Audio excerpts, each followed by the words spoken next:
Chào các bạn, mình là Kim. Chào mừng các bạn đến với Conversation with Life, hành trình của một CEO. Đây là những câu chuyện rất là đời thường giữa Kim và Lâm. Hành trình về kinh doanh, về cuộc sống, về những cái góc khuất, về những cái nỗi cô đơn, cũng như là những câu chuyện mà tất cả những người làm CEO đều đã trải qua rồi, nhưng có lẽ là không bao giờ họ dám chia sẻ cái hành trình này với ai.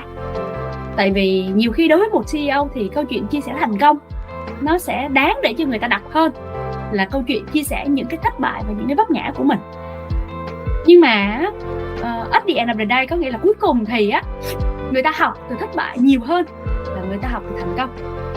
Và nếu như mà mình không chia sẻ cái sự thất bại của mình cho tất cả những cái người mà sang chuẩn bị bước vào hành trình này, thì họ sẽ không có được những cái vũ khí, những cái công cụ để giúp họ đi trên cái hành trình của một CEO.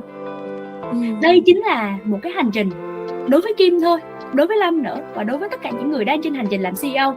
Thì cái hành trình làm CEO là một cái hành trình đi tìm bình yên trong cái thế giới nội tâm của bạn, trên một cái thế giới quá bận rộn, thế giới đầy những xáo động, thế giới đầy những nỗi lo. Và even là bạn trên hành trình là tìm lại bản thân của mình, hay bạn đang trên hành trình build một cái công ty để từ đó mình có thể tự chủ về mặt tài chính, có nhiều thời gian hơn với gia đình và đóng góp hơn trên xã hội, thì tất cả mọi thứ nó sẽ xuất phát từ việc là cái tâm của bạn nó có bình tĩnh, nó có bình yên để đi trên cái con đường đó hay không. Về mặt bản chất thì nó cũng là cái hành trình đi xây dựng lại chính mình. Thì hy vọng cái cuộc trò chuyện này nó sẽ cùng đồng hành cùng bạn. Có thể là bạn sẽ thấy mình trong toàn bộ cái conversation này, có thể là sau cả một cái buổi nói chuyện bạn chỉ cần pick ra 1 hoặc 2 câu để giúp bạn soi chiếu và xem lại bản thân mình, và biết là mình không có đi một mình, có rất nhiều người cũng giống bạn, và mọi người sẵn sàng chia tay ra để đi chung với bạn. Welcome back to the show. Hi Lam, how are you doing today? Hi Kim.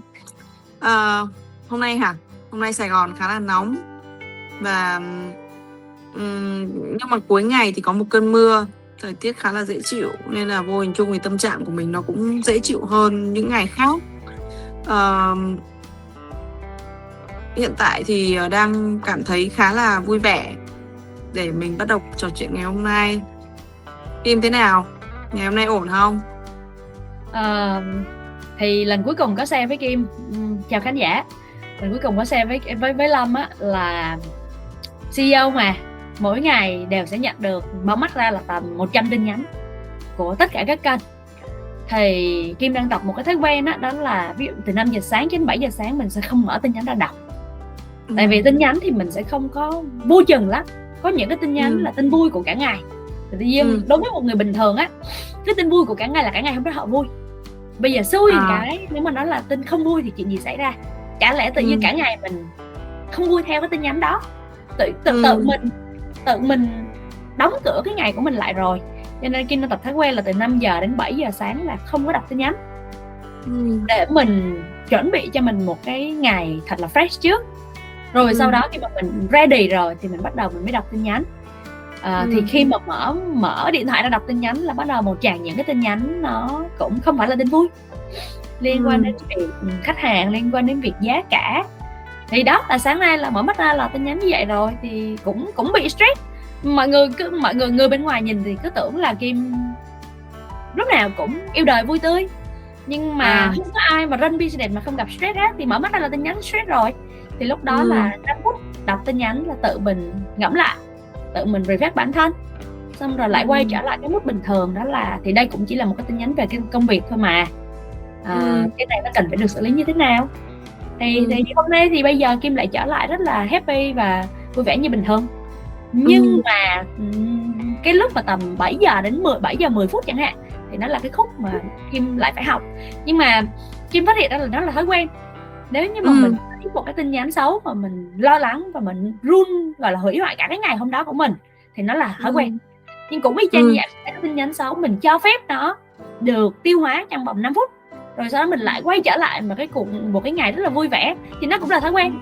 Mà thói quen nào cũng phải tập. Thói quen tốt sau đó nó trở thành một cuộc sống tốt, và thói quen xấu thì nó trở thành cuộc sống xấu.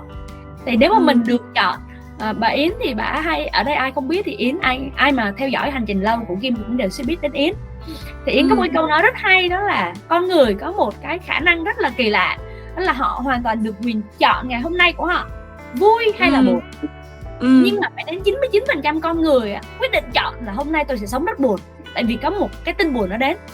Nhưng mà bà Yến là con người được tự do mà, tại sao mình không chọn cái việc sống một cách vui vẻ, mà tại sao mình lại chọn sống một cách buồn bã như vậy, cũng là sống thôi mà. Thì Kim áp dụng cái philosophy đó cho mỗi buổi sáng của Kim. Vậy thì có nghĩa là sáng nay Kim đã chọn là coi cái tin nhắn đó nó chỉ đơn thuần là một tin nhắn công việc theo đúng cái bản chất của nó, thay vì để cho nó quyết định là cái mood ngày hôm nay của Kim sẽ đi theo cái tin nhắn đó. Cái này thì Kim bắt đầu thực hành từ bao giờ và nó có mất nhiều thời gian để mà thay đổi cái thói quen đó không? Kim bắt đầu thực hiện nó ideally là chỉ trong vòng tầm 1 năm, 2 năm vừa rồi thôi. Có nghĩa là hành trình làm doanh nghiệp, đi business thì nó rơi vào tầm 6 năm từ năm 2020. Nhưng mà nó chia ra 2 giai đoạn, không, chính xác là nó chia thành 3 giai đoạn.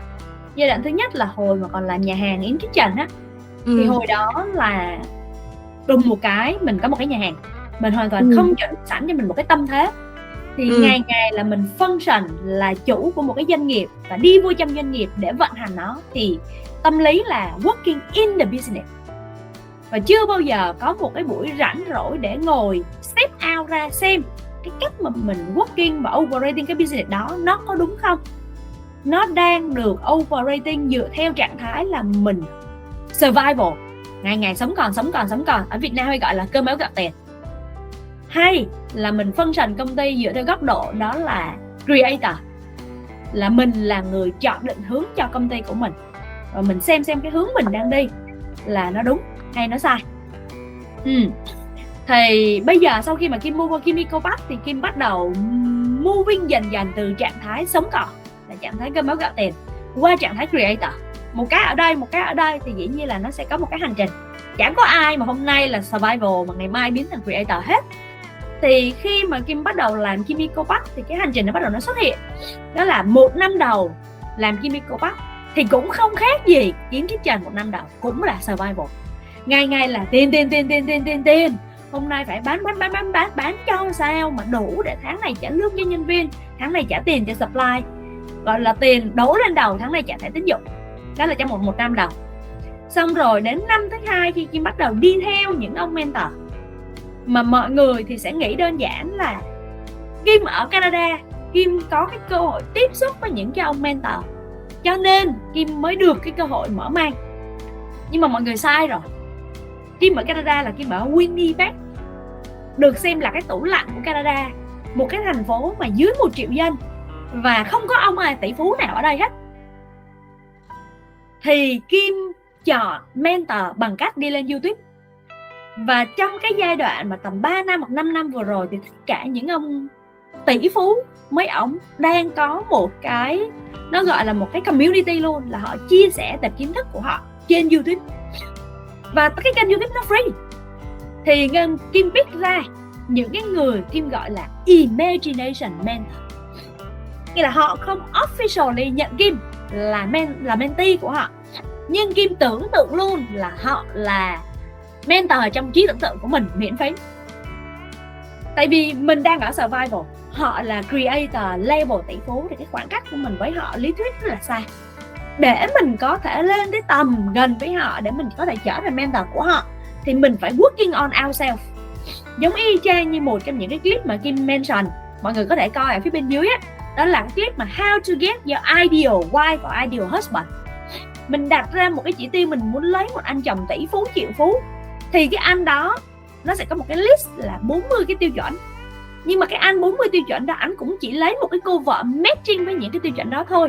Thì nhiệm vụ của mình đó là working on ourselves để matching với cái tiêu chuẩn này. Thì ở Kim cũng vậy. Kim bây giờ là đang đi theo cái clip và những cái YouTube miễn phí, những cái mà những ổng giảng dạy, và Kim build cho mình một cái sách về mặt kiến thức đủ để ready. Để làm gì? Để khi mà những cái ông tỷ phú đó ông mở, bây giờ tháng này tao có xuất hiện ở cái chỗ này, đứa nào muốn lên đây là mentee của tao, thì lúc đó Kim đã có ready súng ống hành trang và kiến thức để được làm mentee của họ. Thì Kim phát hiện ra cái hành trình đó, thì bắt đầu là Kim đi theo họ một cách vô thức thôi. Nhưng mà khi mà đi theo họ thì Kim lại phát hiện ra là cái hành trình này nó chính là cái hành trình đi từ survival đi qua creator, chỉ bằng cách là bắt chước creator. Đó. Thì đến năm thứ 3, năm thứ 2, năm thứ 3 của Kim đi cô bác á, Kim bắt đầu tự dưng nhận thấy cái sự thay đổi đó. Có nghĩa là khi mà mình đi theo mấy ổng thì mình biết là mấy ổng cũng đi từ trạng thái một người công ty, xong bắt đầu tuyển người, xong bắt đầu gặp vấn đề với leadership, gặp vấn đề với nhân viên, khách ngày ngày complain, tiền á thì mở tài khoản ngân hàng ra ngày nào cũng chỉ có mấy trăm đô. Thì ra là mấy ổng cũng giống mình. Và là câu chuyện của mình không phải là câu chuyện một mình, mà cả cái thế giới này ai startup thì cũng vậy thôi. Ai cũng sẽ có những ngày cơm áo gạo tiền. Thì mấy ông đã đi ra khỏi cái chặng survival và mấy ông chuyển qua creator rồi, thì không tội gì mà Kim không bắt chước mấy ông. Và cái đầu Kim bước trên cái hành trình đó thì những cái gì ổng dạy là Kim sẽ note lại. Và đó là lý do tại sao mình có cái conversation with Life này thôi. Còn bên personal của business development của Kim á, là về mặt phát triển của Kim á, thì Kim build một cái bộ stack up tất cả những cái hành trình đó lại và Kim đóng nhật ký nó lại. Thì cái tờ nhật ký này Kim sẽ dùng nó sẽ trở thành một cái bộ, và nó sẽ là cái kim chỉ nam cho tất cả những cái người làm CEO. Và cái gói Kim đang gọi nó là the clarity system for founder. Thì khi mà Kim đóng gói hành trình của mình lại và Kim vẽ lại cái hành trình của mình, thì Kim cũng sẽ muốn trao cái kiến thức đó cho những cái người mà họ cũng đang coi Kim giống như mentor của họ. Và cái bộ đóng gói đó, nó sẽ được đi từng bước để một cái người bản thân trong đầu giống như Kim 2020 không biết gì, chỉ cần đi theo cái bộ đóng gói đó thôi, thì cái mind đầu tiên của founder họ sẽ clear trước. Rồi từ đó mình mới đến system, từ đó mình mới đến automation, và từ đó mình mới đến cái việc là mình lead cái team của mình như thế nào. Thì Kim đang working on cái toolkit đó, nó sẽ gọi là Clarity Founder Toolkit. Nhưng mà quay lại thì nó cũng là hành trình. Mình đi đến đó, mình đóng gói nó lại, xong mình chia sẻ cho người khác. Thì cái thứ Kim đang làm bắt chước y chang những ông tỷ phú. Mấy ông đi đến đó, mấy ông đóng gói nó lại, mấy ông chia sẻ cho Kim. Kim đang ở giữa, đúng không? Kim cũng chuẩn bị đi hành trình đến đó, Kim đóng gói nó lại chia sẻ cho các em nhỏ hơn. Cũng không hẳn là phải là nhỏ hơn, nhưng mà cái câu nói hay nhất mà mấy ông chia sẻ cho Kim đó là: mày đừng có so sánh cái chapter 20 của tao về mặt business với cái chapter số 1 của mày. Không quan trọng là mày bao nhiêu tuổi. Tao bắt đầu làm business từ năm tao 18 tuổi. Thì năm tao 18 tuổi, chapter của tao là chapter 1. Bây giờ tao 45 tuổi thì tao là chapter 25. Mày bây giờ là mày 40 tuổi, nhưng mà bây giờ mày mới bắt đầu làm business thì mày là chapter 1. Tuổi tác lúc này nó không còn quan trọng nữa. Tại vì chapter 1 của tao là năm tao 18 tuổi. Bây giờ chapter của tao chapter 25, tao đạt được những cái thành tựu này. Bây giờ mày mới đang ở chapter 1, mà mày cứ so sánh là tại sao không đạt được chapter 25. Mày cứ on the way, mày moving thì mày cũng sẽ tới chapter 25. Mà chưa kể là tao là 25 là tại vì tao phải trả giá với rất nhiều cái hành trình mà không có ai dạy. Trong khi giờ tao đóng gói cho mày rồi, thì từ chapter 1 đến chapter 25 của mày bây giờ nó sẽ đi nhanh hơn tao rất nhiều. Đã có một cái đường. Thì khi mà ông nói là đừng so sánh chapter 1 của mình khi mình mới bắt đầu làm business với chapter của một cái người 25 năm làm business, thì nó giải quyết rất nhiều vấn đề trong đầu của Kim. Đó là tại sao một cái người 20, 20 mấy tuổi, có những thanh niên họ đã thành công, hoặc là có những thanh niên họ đã kiếm được nhiều tiền, trong khi mình 30 mấy tuổi mà vẫn còn đang trong giai đoạn là struggling tìm ra hành trình của CEO, hành trình của chính mình. Thì Kim phát hiện ra là mình đang ở chapter 1, 2, 3, trong khi những người đó họ start cái chapter 1, 2, 3 năm họ 18 tuổi. Thì đối tượng khán giả tại thời điểm hiện tại là những cái em mà rơi vào đâu đó, rơi vào tầm 20, 25, 30 tuổi. Và thực sự là phát hiện ra là mình không thể là ngày nào cứ đi làm. Và các em muốn làm một cái gì đó cho mình, cho gia đình, cho cuộc đời, đóng góp cho xã hội, thì sẽ là những em thực sự nên lắng nghe những cái conversation này. Và thì từ bây giờ cho đến hết toàn bộ những conversation thì Kim với Lâm sẽ thường xuyên chia sẻ cho các em những cái toolkit, những cái gói mà trên cái hành trình đó các em có thể download về và apply ngược lại. Nhưng mà at the end of the day, tôi quay lại là cái hành trình đó thì Kim bắt chước ha. Kim bắt chước thì Kim đi survival, đi qua creator. Thì đến năm thứ 3 là Kim đã bắt đầu bắt chước được gần như là phải đến 70-80% trong toàn bộ Kim Eco Park và trong toàn bộ hành trình. Là bắt chước từ cách leadership, bắt chước cho đến cái hành trình đóng gói sản phẩm, bắt chước cho đến hành trình trưởng thành của mình. Và Kim bắt chước xong rồi thì bây giờ Kim nghĩ đi, mình là creator level 23, mấy ổng là creator level 25. Okay. Thì các bạn mà đang chuẩn bị đi vào business thì bây giờ là creator level mẫu giáo. Thì thôi từ từ chúng ta cũng sẽ gặp nhau thôi. Nhưng mà creator level 25 sẽ dạy cho creator level 3 năm, creator level 3 năm sẽ dạy cho các em creator level mẫu giáo. Nhưng purpose cuối cùng của mình đó là phải đi ra khỏi cái vòng an toàn của mình để start building business. Khi mà Lâm nghe Kim nói về cái việc là Kim đóng gói cái hệ thống vận hành của Kim á, thì Lâm rất tò mò là ngoài cái việc mà Kim muốn chuyển từ cái survival mode sang creator mode và Kim bắt chước những cái người thành công đi trước, những tỷ phú đi trước, phía sau nó còn một cái lý do gì nữa không? Tại vì thực ra là người ta có rất nhiều người ta cũng muốn đóng gói giống Kim nhưng mà người ta không có action. Hoặc là người ta nghe, người ta cảm thấy rất là inspire, ôi tôi rất là muốn làm cái đấy ngay ngày hôm nay, nhưng mà người ta không có hành động. Thì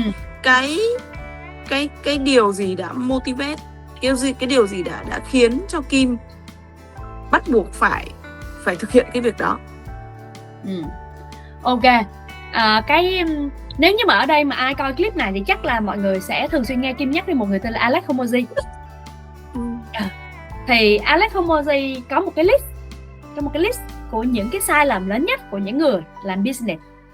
Thì trong cái list đó thì cái sai lầm số 1 mà ông để ra đó là đọc rất nhiều, học rất nhiều nhưng không làm gì hết. Và cái tỷ lệ sự khác nhau giữa một cái người làm business thành công và một cái người làm business mà còn không bắt đầu nữa, đó là đọc rất nhiều, học rất nhiều, biết rất nhiều nhưng không làm gì hết. Vậy thì câu hỏi là tại sao người ta không làm? Đúng không? Khi mà mình Kim nói đơn giản, Kim sẽ thử lấy cho bạn lấy cho là một cái ví dụ. Đó là Kim đọc sách rất nhiều. Thì hồi xưa bao nhiêu năm nay Kim vẫn là cái người thích đọc sách. Thì trong một lần Kim phát hiện ra là Kinh Thánh Bible là một cái bộ nó có quá nhiều tinh túy trong đó. Thì Kim bắt đầu nghiên cứu về Kinh Thánh. Thì khi mà nghiên cứu thì Kinh Thánh nó là philosophy để kinh doanh luôn cơ. Thì Kim có nói với một anh bạn là anh ơi, tại vì em thì không có bên đạo Chúa, anh thì là bên đạo Chúa, thì anh có nghiên cứu về cái cuốn Kinh Thánh đó chưa? Anh có thấy, anh có cái gì chia sẻ với em không? Tại em giống như kindergarten về bên nghiên cứu Kinh Thánh.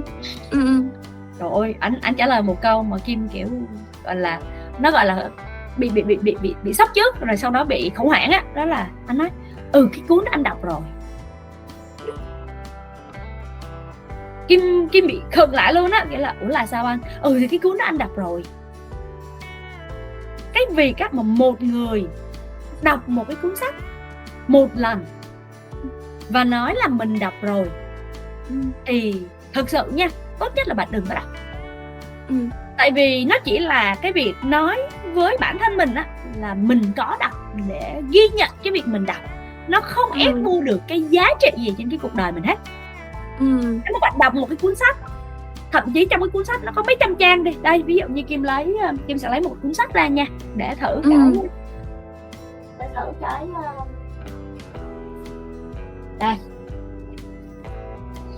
để thử cái hành trình đi. Thì nếu như bạn đọc một cuốn sách này, cuốn này là cuốn The 48 Law of Power, 48 quy luật của quyền lực. By the way là bất kỳ ai mà làm kinh doanh, đặc biệt là làm sale mà sale B2B á, thì phải học nằm lòng cái cuốn này giống như kinh thánh kinh doanh. Trong này nó bao gồm tất cả binh pháp Tôn Tử, nó bao gồm tất cả của Lão Tử. Ông đóng gói lại 39 năm của ông đi vô cái cuốn này. Cuốn này là sách đổi đời của Cody Sanchez, một trong những cái người mà multi millionaire bây giờ cũng đang là nổi ở bên ngành. Thì là cuốn này. Thì ví dụ đi, bạn nói cuốn này tôi đọc xong hết rồi, hết thì tốt nhất là bạn đừng đọc. Ok. Nhưng rõ ràng một cái người mà họ đã đọc cái cuốn sách này rồi á, even cái này nó sẽ là chia sẻ của Kim thôi. Khi mà ai đã hỏi Kim là một cái cuốn sách này đọc chưa, thì Kim sẽ không bao giờ trả lời đơn giản là Kim đọc rồi, mà mình sẽ phải kể luôn là mình đã áp dụng cái công thức gì của cái cuốn sách này lên cái hành trình của mình. Rõ ràng cái cuốn này nó có 48 cái lo, có nghĩa là nó rất là nhiều.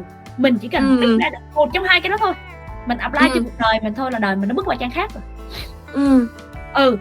Thì quay lại câu chuyện là Lâm hỏi á, là có rất nhiều người họ nói họ biết rồi, họ có mọi thứ họ đều biết hết, thì cũng không khác gì việc họ chỉ đọc sách nhưng họ không làm gì hết, họ không áp dụng cái kiến thức đó. Nếu như vậy thì tốt nhất là mình đừng nhận là mình đọc cái cuốn sách đó, cũng giống như là mình đừng nhận là mình biết cái kiến thức đó nhưng mình không làm. Khi mà bạn thay đổi cuộc đời á, là khi mà bạn pick ra một trong những cái skill này và bạn apply vô cuộc sống của bạn, kể nó là nhỏ hay lớn. Với một cái người mà nói là họ biết tất cả mọi thứ về kinh doanh rồi, nhưng cả đời họ chưa bao giờ mở một cái công ty nào hết, thì cũng giống như bạn nói bạn biết chữ nhưng bạn không bao giờ học viết chữ, nó không có ý nghĩa. Kiến thức nó phải được áp dụng trên thực tế, và trên cái thực tế đó mình mới đưa ra được là cái tệp kiến thức đó bao nhiêu % nó hợp với mình, cộng với cái kinh nghiệm của mình thì nó mới ra wisdom. Knowledge cộng experience thì mới bằng wisdom. Knowledge không có experience thì mãi mãi chỉ là kiến thức trên giấy thôi, hay người ta còn gọi là tiến sĩ giấy ở Việt Nam á. Bây giờ câu hỏi dành cho tất cả các bạn CEO á, là bạn muốn làm CEO giấy hay bạn muốn làm CEO thực tế, đi vào va chạm, lấy kiến thức ở đây apply vô trong não của mình, apply vô thực tế của mình, biến thành kiến thức của mình. Thì đó mới là cái hành trình của tất cả những người muốn bước vào business phải học. Rồi khi mà Lâm hỏi Kim là tại sao, tâm lý tại sao người ta không làm? Tại vì người ta sợ thất bại. Khi mà xung quanh mình ai cũng sống trong vòng an toàn, ai cũng là trong trạng thái là đi làm employee, khi mà mình là người duy nhất quyết định là mình thử kinh doanh thử cái đi, cái thằng hàng xóm hoặc là thằng bạn thân hoặc là mày bị khùng rồi, mày đang ngồi yên lặng, tất cả mọi thứ đều yên ổn, vợ đẹp con khôn, tất cả mọi thứ đều yên ổn hết, tự nhiên đi rảnh đâu mà đi làm cái đó rồi thất bại mất tiền rồi sao con? Mà câu nói này thì lại là câu nói không những bạn bè mình nói, mà gần như là nếu như mà mình đang làm một cái công việc yên ổn nha, xong bắt đầu đi chỉ cần share một cái ý tưởng kinh doanh của mình cho bất kỳ một người nào xung quanh mình thôi, 99% tất cả mọi người sẽ nói đừng có làm. Đúng rồi. Tại vì á, biết sai làm chỗ nào không? Phải sai người rồi. Giờ Kim hỏi Lâm nè, nếu như Lâm có một cái ý tưởng kinh doanh mà Lâm tin vào cái ý tưởng đó, thì cái người đầu tiên Lâm muốn chia sẻ, Lâm nghĩ là Lâm sẽ chia sẻ để hỏi kiến thức là cái này tôi phải làm như thế nào, bước đầu tiên của tôi là gì, thì Lâm sẽ hỏi ai? Ngày xưa thì có khi là Lâm cũng sẽ đi hỏi bạn bè. Lý do số 1 là bởi vì họ gần. Có nghĩa là xu hướng là lúc ấy mình ấp ủ ý tưởng thì mình rất là muốn được chia sẻ nó ra, thì mình sẽ chia sẻ cái người nào tiện nhất và gần nhất với mình. Và lúc đấy nghĩ là thì bạn bè thân thì chắc là mình cũng sẽ thoải mái để mình chia sẻ kiểu vậy. Cho đến lúc mình bị dội một cái gáo nước lạnh. Đấy là một nhỏ là mày không làm được đâu, cái đó nó phải dành cho cái người ABC gì đấy, rồi con ông cháu cha, rồi có nguồn lực tài chính, mày sẽ không làm được. Cái thứ nhất. Và cái thứ hai đó là một người sẽ nói là đang yên đang lành, kiểu bị điên mà đi khởi nghiệp. Mình mộng mơ quá như vậy. Thì sau này thì khi mà mình biết được là khi mà mình có ý tưởng thì việc đầu tiên là mình làm nên là mình đi tìm cái người mà họ đã khởi nghiệp rồi. Đúng. Và tiếp nữa là mình sẽ tìm những cái người mà mình biết là họ đang theo một cái con đường như vậy. Lâm thích cái cách mà Kim sử dụng cái nguồn tài nguyên từ YouTube và Kim theo các ông tỷ phú. Tại vì rõ ràng là nó là cái điểm cuối gọi là điểm cuối thì thực ra không đúng, không thể gọi là điểm cuối được, không ai limit bản thân mình như vậy. Nhưng mà ý là các ông ấy đã từng đi qua con đường đó và các ông ấy đang ở cái điểm gần nhất mà mình muốn hướng đến. Và mình sẽ đi theo cái đó. Tất nhiên có sai có đúng, nhưng mà ít nhất là mình phải thử. Nếu như sai ông này, ví dụ như là Lâm thấy là Alex, Lâm không thể nào mà Lâm đi theo cách của ông ấy được, tại vì Lâm đã test rồi, Lâm sai rồi, thì Lâm sẽ chuyển sang Guy Kawasaki chẳng hạn, kiểu vậy. Thì sẽ là những cái người mà mình luôn luôn đi theo. Ok. Thì đại khái là hồi xưa thì Kim cũng phạm cái sai lầm đó thôi. Đó là, nhưng mà nói chung là ai thì cũng có những cái may mắn riêng. May mắn nó nằm ở các cụ hay nói là ai cũng có phước có phần. Thì các cụ hay nói vậy. Có phước có phần ở đây có nghĩa là nó do cái nhân quả của mình đã đưa ra từ những cái kiếp trước, đúng không? Thì kiếp này mình sẽ gặp những người trên cái hành trình đó, họ giúp mình. Thì Kim đồng ý là về mặt gia đình thì chảy gia đình nhà Kim xuất phát là dân làm nhà nước, không ai biết kinh doanh là gì, nên khi mà con cái mình làm kinh doanh là ngay lập tức ông bà phản đối liền, đáng yên đang lành thế này thế kia con. Thì mình học được cái bài học đó rồi, cái mình nói thôi 1-2 lần mình chia sẻ với bố mẹ, bây giờ mình không chia sẻ nữa. Tại vì bố mẹ không phải là cái người mình hướng tới. Thì cái sai lầm này Kim bắt đầu phát hiện ra là khi mà Kim coi Alex Hormozi á, thì ông mới phân tích. Ông nói là cái câu mà trong clip của ông đó là đừng bao giờ hỏi những người close to you, là đứng gần mình, mà hãy hỏi những cái người ở cái vị trí mà mình muốn hướng tới. Có nghĩa là sao? Có nghĩa là nếu như câu hỏi là mình có một cái câu hỏi mình muốn làm business và mình hỏi người đứng gần mình, thì những người đứng gần mình có phải là cái người mà mình muốn hướng tới để trở thành hay không? Câu hỏi chắc chắn là không. Tại vì tất cả những người đứng gần mình chẳng có ai làm business cả, và chẳng có ai startup cả. Họ còn không biết trên cái hành trình đó có bao nhiêu cái hang, có bao nhiêu cái khúc để té, để thì chuyện gì xảy ra. Họ biết làm sao để họ cho mình cái kinh nghiệm đó. Nếu mà gặp cái vấp ngã đó làm sao đứng lên được. Còn hỏi là hỏi cái người giống như Trang Lâm nói vậy đó, hỏi cái người ở điểm đến. Cái người ở điểm đến họ biết luôn là bước thứ nhất nó sẽ té chỗ này, bước thứ hai nó sẽ té chỗ kia, thì phải hỏi đúng người. Khi mà mình hỏi đúng người, thần thánh là gì? Khi mình hỏi đúng người thì chuyện gì cũng có cách giải quyết. Khi mà mình hỏi sai người thì cái chuyện dễ nhất cũng không giải quyết được. Lấy ví dụ basic luôn, đó là trong dàn nhân viên của Kimiko Bắc thì có một cái cô gái, có một cái cô bé nhân viên intern đi. Cô bé nói là chị ơi em thích làm business lắm, em thích làm business lắm, nhưng mà em hỏi mẹ em. Em hỏi mẹ em nói không có làm business gì hết, đi ra làm thuê như bình thường. Cái Kim mới phải phân tích lại cho cô bé đó. Cô em nói là ủa nhưng mà chị hỏi em là mẹ em làm nghề gì? Dạ mẹ em làm giáo viên.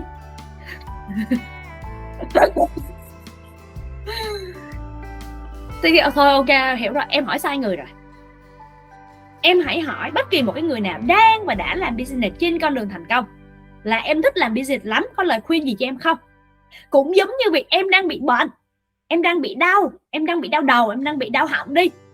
Xong em đi đến, thay vì em phải hỏi bác sĩ ơi tôi bị đau đầu cho tôi thuốc gì, thì em lại không đi hỏi bác sĩ, đúng không? Và bây giờ em đi chọn là em hỏi bác nông dân.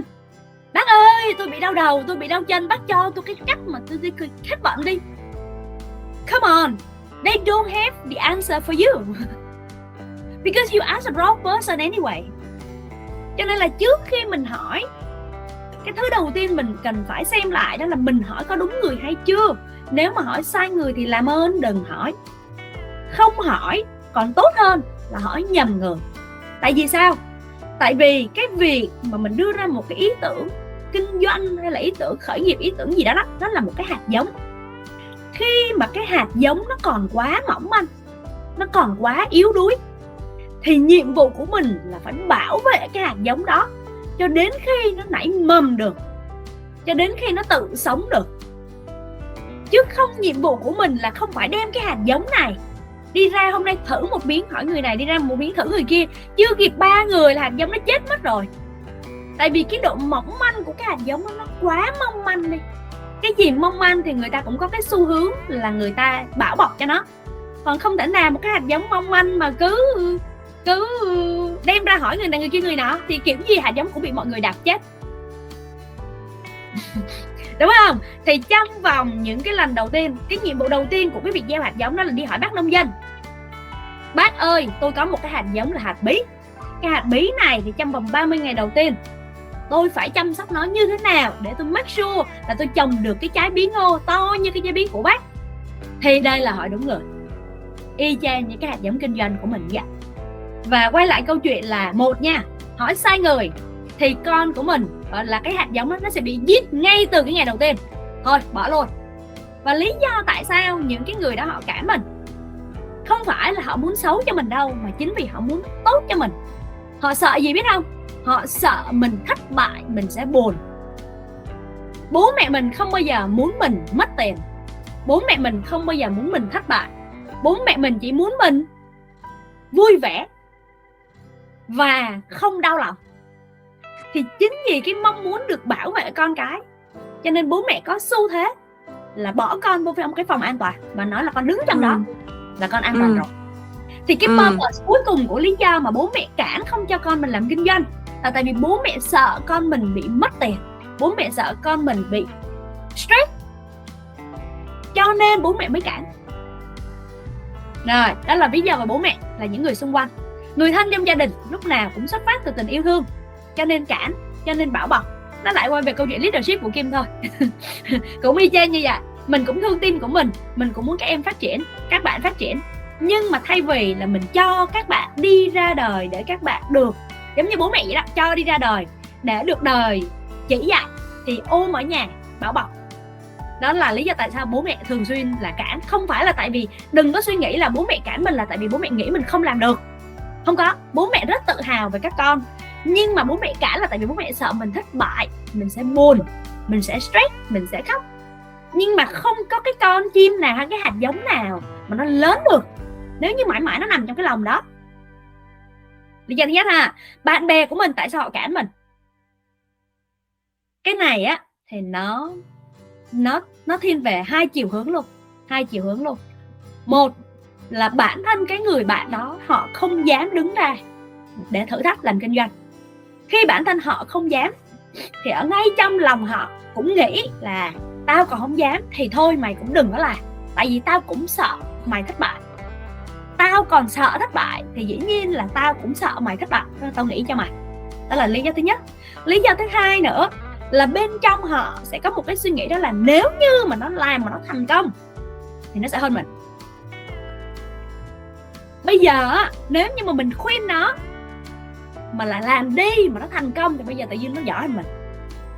Bây giờ nếu mà mình khuyên nó đừng có làm thì nó cũng không có cơ hội nó thành công, thì nó sẽ lại mãi là bạn của mình. Tại vì mình như thế nào thì nó như thế đó, mây tầng nào thì phải gặp sóng tầng đó, và phải gặp gió tầng đó. Thì có nghĩa là bạn chỉ muốn mình đứng ở cái tầm ngang hàng với bạn để chúng ta có thể chơi được với nhau. Ở đâu đó trong cái tâm thức của con người luôn luôn có cái xu thế là so sánh. Nếu như người ta giỏi hơn mình thì người ta không với mình nữa sao? Nhiều khi nó sợ mất bạn, cho nên là nó mới không muốn mình làm. Nhưng mà quay lại cái quy luật của vũ trụ này, gambling đi đánh bài á, cái xác suất mà trúng á, mua vé số cũng vậy, xác suất trúng 0.0001%. Tại vì rất lớn, rất tỷ lệ trúng rất nhỏ và cái xác suất nó quá khổng lồ mà người ta còn đi đánh bài. Còn khởi nghiệp nó chỉ có 2 xác suất thôi, 50 thắng 50 thua. Không có cái game nào mà nó tỷ lệ thắng cuộc nó cao như vậy, mà nó không có khái niệm win lose nữa, mà là nó khái niệm là có một cái cuốn sách rất là hay của John Maxwell thì phải, nếu mà Kim nhớ không lầm, đó là You are here to learn, not to win. Thì nếu như mà mình fail thì bây giờ nó trở thành kiến thức của mình để cho cái ý tưởng thứ hai nó xuất hiện. Ý tưởng thứ hai nó fail thì trở thành kiến thức của mình cho cái ý tưởng thứ ba nó xuất hiện. Cái ý tưởng thứ ba chắc chắn nó sẽ xịn hơn cái thứ nhất và cái thứ hai, tại vì nó đã có kinh nghiệm của cái thứ nhất và cái thứ hai cộng lại để lên cái thứ ba. Rất ít người mà ý tưởng ngay từ ban đầu thành công ra được business thành công. Nhưng nếu như không có cái thứ nhất, cái thứ hai thì cái thứ ba không bao giờ tồn tại. Thì nếu như bạn nghĩ là thôi cứ làm đi, cái thứ nhất nếu mà nó thành công, ôi trời ngon, Cái thứ nhất nó thất bại, làm cái thứ hai. Cái thứ hai thành công thì sao? Ngon. Thì có nghĩa là kiểu gì bạn cũng lời hết. Ai đã là bạn win, ai đã là bạn lên. Nếu mà bạn duy nghĩ được cái mentality đó thì không có cái ý tưởng nào là tệ hết. Nhưng mà chắc chắn nó sẽ có khái niệm nó gọi là business concept bị sai. Ngay từ ban đầu cái ý tưởng kinh doanh nó sai rồi. Đó là lý do tại sao bạn phải hỏi một cái người đã kinh doanh xong. Đó là anh ơi, em muốn mở tiệm bánh. Cái ông sẽ nói là mở tiệm bánh thì em đã có kế hoạch gì chưa? Ông list ra. Dạ em chưa có kế hoạch gì hết. Em có tiền không? Dạ em cũng không có tiền luôn. Thì có nghĩa là hỏi đúng người đi thì ông sẽ cho giải pháp. Hỏi sai người thì câu trả lời sẽ luôn luôn là no. Hỏi sai người thì even là cái việc đó nó có trở thành possible. Even nha. Giờ hỏi ngược lại nào, đi hỏi ông farmer, chú ơi, con muốn mở tiệm bánh, có tiền chưa? Dạ con có rồi. Con có học về kinh doanh chưa? Con có biết là phải mở tiệm? Dạ con biết hết rồi, nhưng mà con cũng cân nhắc quá. Mày có hết rồi luôn hả? Ừ, tao có hết rồi. Nhưng mà thôi chú nghĩ nha, con đang đây làm công ăn lương, vậy lương cao ổn định rồi, con đừng có làm. Có cái gì nó sai ở đây nè. Rõ ràng là khi mà mình chưa có ready gì hết, không có một cái gì trong tay, nhưng mình hỏi cái ông mentor mà làm business thì ông sẽ cho mình từng bước một. Để kiếm tiền thì con có thể đi vay ngân hàng, con có thể mượn của bố mẹ, ví dụ như 200 triệu đi, xong con trả góp, hoặc là con trả lãi giống như là bố mẹ đi gửi ngân hàng thôi. Đó, ông sẽ ra từng bước. Hỏi đúng người thì không, nó sẽ thành người. Ngược lại, hỏi sai người thì có hết tiền, có hết kinh nghiệm, ông cũng sẽ nói là thôi đừng làm con. Nó không phải là ai muốn cố tình dẫn dắt mình với con đường không làm đâu, mà nó chỉ đơn giản xuất phát từ việc là ai cũng có nỗi sợ riêng. Khi mà họ sợ thì vô tình cái nỗi sợ của họ nó lan tỏa đến bạn. Khi mà bạn hỏi họ thì thay vì cái câu trả lời đó của họ dành cho bạn thì đó chính là câu trả lời của họ dành cho chính họ. Khúc này Lâm nó rất là chạm tới một cái câu chuyện cá nhân của Lâm. Khi mà Kim nói đến chuyện đó là rõ ràng đau tay đau chân mà lại đáng ra đi hỏi bác sĩ thì sẽ đi hỏi ông nông dân để mà có được câu trả lời. Thì khi mà mình sai ngay từ đầu thì mình sẽ sai thôi.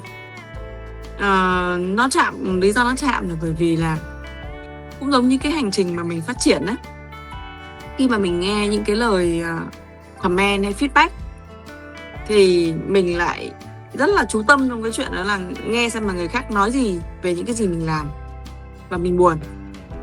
Lấy ví dụ như là hồi xưa mà khi mà Lâm nói sao ta? Hồi xưa khi mà ví dụ như là Lâm đưa ra một cái ý tưởng là bán mỹ phẩm. Lâm đã từng có một thời gian bán mỹ phẩm ở trên sàn thương mại điện tử. Đó. Thì hồi đấy đáng ra là Lâm sẽ phải hỏi một cái chuyên gia mà người ta đã từng bán mỹ phẩm, đúng không? Hoặc là người ta đã từng là xây dựng một cái sàn thương mại, một cửa hàng thương mại điện tử trên Shopee và các thứ như thế nào. Thì lúc đấy Lâm lại đi hỏi ý kiến của một chị kế toán. Tại vì lúc đấy mình nghĩ là mình có tiền, mình muốn kinh doanh nhưng mà mình không biết quản lý tài chính thì đương nhiên là mình phải đi hỏi bà kế toán để bà còn giúp mình quản lý tài chính, đúng không? Chứ Lâm không nghĩ đến cái chuyện là việc đầu tiên tôi cần làm mà tôi phải biết set up cái gian hàng nó như thế nào, tôi phải biết marketing nó ra sao, rồi tôi bán hàng, khách hàng của tôi là ai này nó kia. Phát đầu tiên Lâm đi hỏi chị kế toán. Tại vì Lâm nghĩ là mình không giỏi quản lý tài chính, mình phải hỏi một bà kế toán để bà còn manage dòng tiền cho mình. Thì lúc đấy thì chị kế toán, chị ấy cũng là một người bạn của Lâm thôi. Thì chị kế toán chị mới nói là ơi em ơi, mỹ phẩm của em nó vừa đắt như thế này, chị mua không nổi thì không anh mua nổi hết em ạ. Rồi thế là xong rồi đó. Thế là cái cửa hàng đó nó còn chưa lên được ngày nào mà nó đã chưa đẻ rồi đạp chết rồi. Đúng rồi. Trong khi đấy sản phẩm thì thực sự là rất là tốt. Thì vô tình là mình đã, lúc đấy Lâm còn nghĩ ra một chuyện nữa, đó là vô tình thì mình còn không mang đến cái cơ hội cho người khác được trải nghiệm những cái thứ giống như mình, mà thay vào đó thì mình để cho người khác quyết định luôn cái cuộc đời của mình. Tất nhiên thì người ta cũng không có sai, bởi vì là chị kế toán chắc chắn là chị đã trải qua rất là nhiều công ty và công việc, và chị đã chứng kiến những cái cú sụp đổ của những công ty rồi. Thì cái việc mà chị cản mình thì cũng chỉ muốn bảo vệ mình trong một cái thời kỳ mà nó rất là nhạy cảm thôi. Thì đó cũng là một cái bài học mà cho mình biết được là thay vì mình đi tìm sai người, hoặc thay vì mình cứ tiện mình lấy ngay cái người bên cạnh của mình, thì mình sẽ tìm những cái người mà họ đã khởi nghiệp rồi.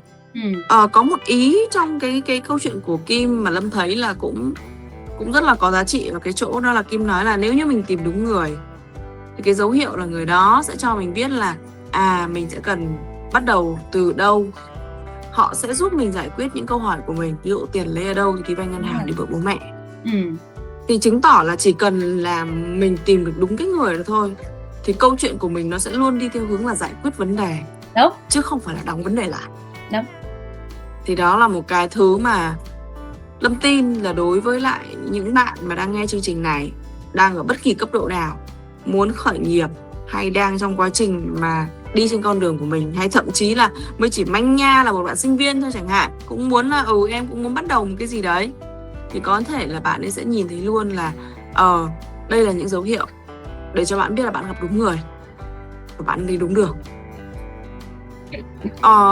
Trong câu chuyện của Kim nó có một cái thứ mà Lâm cũng tò mò, đó là khi Kim nói rằng là nếu như mà Kim hay tìm mentor là những người mà Kim thấy là có thể giải quyết được câu chuyện cho Kim. Vậy thì cho Lâm hỏi là đã khi nào Kim bị mentor gây thất vọng chưa? Ý là mình nghĩ là cái người đó rất là tuyệt vời và khi đó thì mình làm theo người ta, xong sau đó là hóa ra nó bị fail. Thì lúc đó Kim làm như thế nào? Và làm thế nào để Kim có thể xác định được là Kim đi tìm một người khác kiểu như vậy?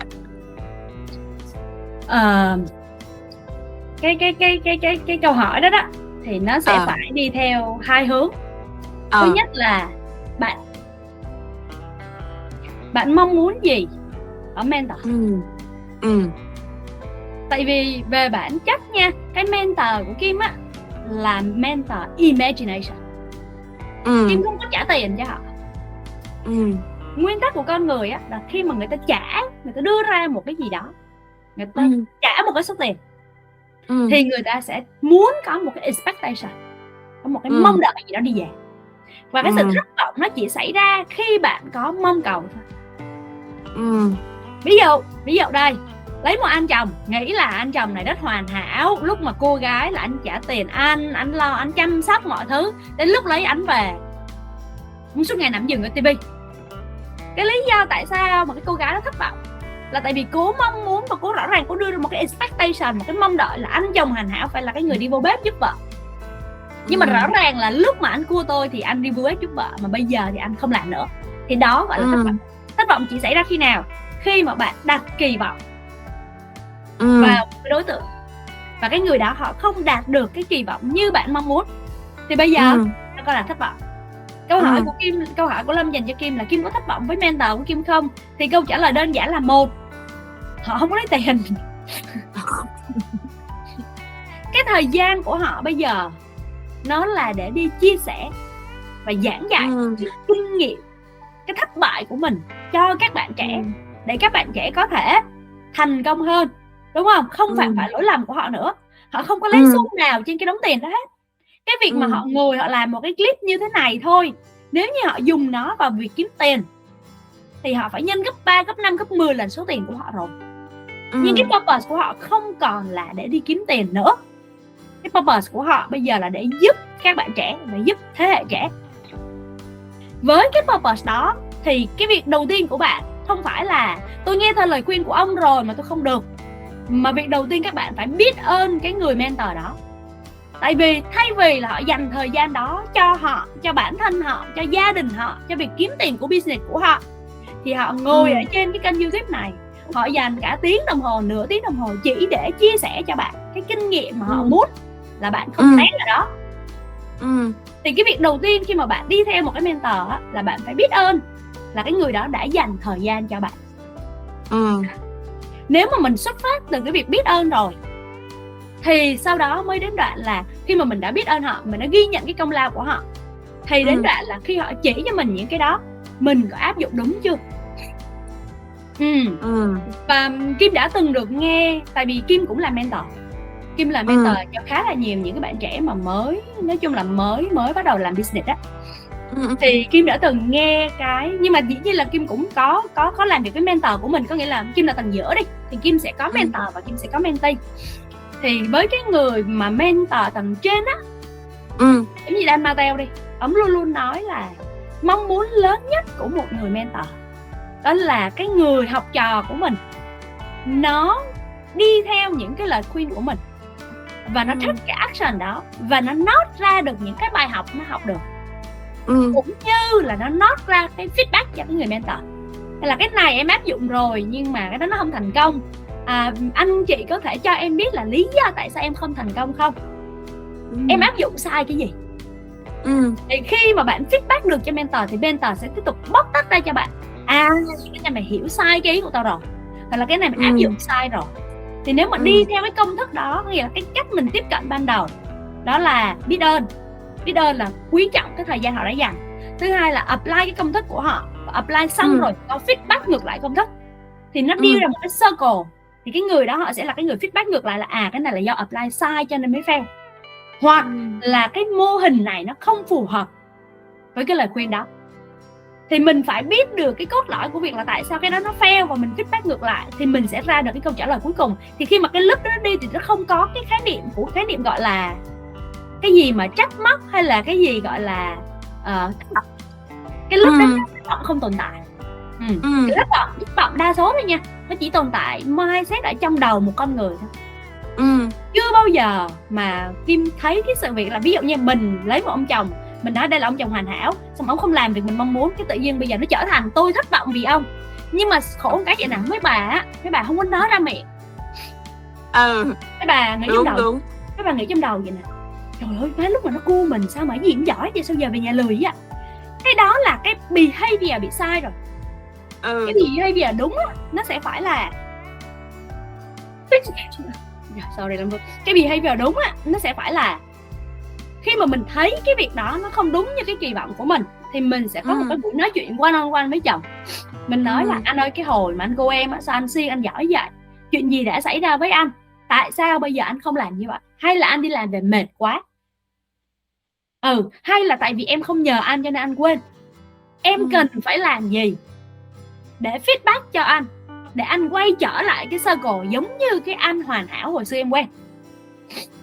Khi mình chỉ cần feedback được cái cục đó thôi, nếu đó là một ông chồng xứng đáng thì ổng sẽ thay đổi để ổng đi ngược lại cái circle đó. Hôm nay vợ mình feedback rồi, mình sẽ phải thay đổi để mình đi ngược lại cái circle, mình trở thành người chồng hoàn hảo trong mắt vợ. Đấy, thì về bản chất là khi mà nó đi về được đúng cái circle đó thì nó lại cũng không có thất vọng với ông chồng nữa, mà nó lại là cái vòng feedback. Và đó là câu chuyện của cả business, câu chuyện của cả mentor, câu chuyện của cả life, của cuộc sống, và câu chuyện của cả việc dạy con luôn. Đối với con của mình sẽ nói là tại sao mẹ thế này, tại sao mẹ thế kia, thì mình chỉ cần circle lại đó là vậy thì mai mốt con muốn mẹ làm gì để cho cái câu chuyện của chúng ta có thể tốt hơn. Con cho mẹ giải pháp đi. Tại vì ví dụ đối với cái người mà làm mẹ lần đầu tiên thì đây là lần đầu tiên mẹ làm mẹ cũng cần được feedback của con, thì cái circle đó sẽ đi vòng thôi. Lâm đoán là mọi người cũng sẽ như Lâm vào lúc này, muốn hỏi Kim là vậy thì nếu như mà ai đó muốn được Kim mentor thì làm thế nào để họ có thể vào danh sách mentee của Kim? Không có kể đi. Tại thời điểm hiện tại thì Kim có một cái trang website, mà trên cái website đó thì Kim có để cho mọi người một cái form để mọi người submit ở trên đấy. Thì ở trên cái form đó nó không phải là form để đăng ký làm mentee, mà nó là cái form để cho Kim đánh giá được, audit được cái tình trạng của bạn. Tại vì làm business thì nó có rất nhiều giai đoạn. Bạn bây giờ đang ở giai đoạn là còn mới lên ý tưởng thôi, bạn ở đây là giai đoạn là ý tưởng xong rồi đang chuẩn bị làm, đúng không? Bạn ở đây là giai đoạn đã làm được 3 năm rồi nhưng mà hoài nó có đứng một chỗ. Hay là bạn ở đây giai đoạn là muốn mở rộng ra thị trường châu Mỹ, có nghĩa là scale up. Thì trong cái form đó Kim sẽ cho các bạn cái dàn câu hỏi để các bạn đánh giá xem mình đang ở cái khúc nào, và đánh giá xem cái status của founder, nghĩa là bây giờ bạn đang run công ty dưới dạng survival mode hay là creator. Thì sau khi đánh giá xong hết tất cả mọi thứ rồi thì Kim mới bắt đầu book được một cái meeting với Kim để mình xem mình có thuộc về nhau hay không. Thì nó nằm trên cái trang website của Kim, nó tên là kimvujourney.com. Thì khi mà mọi người vào đó thì mọi người có thể làm cái bản audit đó, xong mọi người submit cái form đó. Thì ideally là nếu mà Kim xác định là bạn phù hợp, chúng ta có thể đến được với nhau, thì chúng ta sẽ có thể gặp nhau vào cái buổi meeting, rồi lúc đó mình trao đổi thêm. Chứ còn tại thời điểm hiện tại thì Kim không có chạy quảng cáo, Kim không có publish, không có gì hết, tại vì nó limit lắm, cái thời gian của mình nó cũng không có nhiều. Ngoài cái cách mà mọi người truy cập vào kimvujourney.com thì các bạn có thể nhìn thấy cái đường link dẫn tới cái bài audit của bạn Kim ở dưới cái phần mô tả của video, và bạn chỉ cần click vào đó, bạn sẽ vào và bạn sẽ được nhìn thấy cái hành trình của Kim từ cái lúc mà khởi điểm là một luật sư ở Việt Nam cho đến cái lúc mà đã start up ở Canada, và thậm chí là đã mở rộng sang thị trường Mỹ với Kim EcoPack. Thì đó là những cái mà các bạn có thể dễ dàng tìm kiếm. Và Lâm cũng hy vọng là thông qua cái chia sẻ vừa rồi của Kim, nếu bạn nào muốn Kim làm mentor của mình và trở thành mentee của Kim thì có thể đi qua những câu hỏi đó trước, và rồi sau đó thì Kim sẽ sắp xếp khoảng thời gian phù hợp và ngồi với bạn và cùng trò chuyện với bạn. Ngày hôm nay thì chúng ta đã có một cuộc trò chuyện hết sức thú vị về việc là chúng ta làm thế nào để chuyển từ cái cơ chế mà survival mode, có nghĩa là sống giờ nào thì viết ngày đấy, và tiếp nữa là cứ chạy theo những cái deadline đến với mình, sang cái trạng thái là creator mode, chủ động trong tất cả mọi thứ trong cuộc sống đến với mình. Đồng thời thì thông qua câu chuyện với Kim thì chúng ta cũng phát hiện ra là đó là lý do tại sao mà chúng ta chưa bao giờ bắt đầu một cái gì hết. Thông qua những cái gì mà Kim chia sẻ, có thể đơn giản là bạn đang hỏi sai người thôi, hoặc là đơn giản là bạn đang nuôi một hạt giống và cái hạt giống đó nó chưa đủ cái sức mạnh, chưa đủ cái nước, chưa đủ cái không khí để mà có thể nảy mầm. Và việc của chúng ta là hãy kiên nhẫn, hãy đi tìm những người thầy của mình. Và thông qua câu chuyện với Kim, chúng ta cũng phát hiện ra một chuyện, đó là người thầy thì không nhất thiết phải mắc tiền, đúng không? Cũng không nhất thiết phải tốn quá nhiều chi phí. Vấn đề là chúng ta có chịu để sẵn sàng để người thầy đó xuất hiện hay không thôi. Người thầy thì ở khắp mọi nơi. Và đồng thời thông qua câu chuyện ngày hôm nay thì Kim cũng cho chúng ta những cái gợi ý trong cái việc là làm nào là mình biết được là mình đã tìm đúng cái người của mình. Và rõ ràng là đó là một cái hành trình không chỉ đơn thuần là chỉ có tiếp thu thông tin, mà nó sẽ còn là một cái hành trình feedback, thử nghiệm và trải nghiệm. Và cảm ơn các bạn đã tham gia cuộc trò chuyện giữa Kim và Lâm ngày hôm nay trong Conversation with Life. Như Kim có chia sẻ, nếu như bạn muốn được nhìn lại cái hành trình khởi nghiệp của mình như thế nào thì bạn có thể click đường link bên dưới video này để cùng chúng tôi reflect lại cái hành trình của mình. Và biết đâu đó thông qua clip này bạn cũng có được những cái gợi ý để mà có thể bắt đầu từ những bước đầu tiên. Như Kim nói đó, những cái mentor của Kim cũng là những người mà ở trên YouTube thôi, và việc mà cô ấy khác những người khác chỉ đơn giản bởi vì cô ấy đã thực sự bắt đầu những bước đầu tiên. Cuộc trò chuyện của ngày hôm nay giữa Kim và Lâm trong Conversation with Life xin phép được kết thúc ở đây. Cảm ơn bạn đã dành thời gian cho chúng tôi. Cảm ơn bạn đã đi cùng chúng tôi đến giờ này. Và chúng tôi cũng hy vọng rằng thông qua câu chuyện ngày hôm nay, bạn cũng sẽ tìm được những giải pháp cho vấn đề của mình.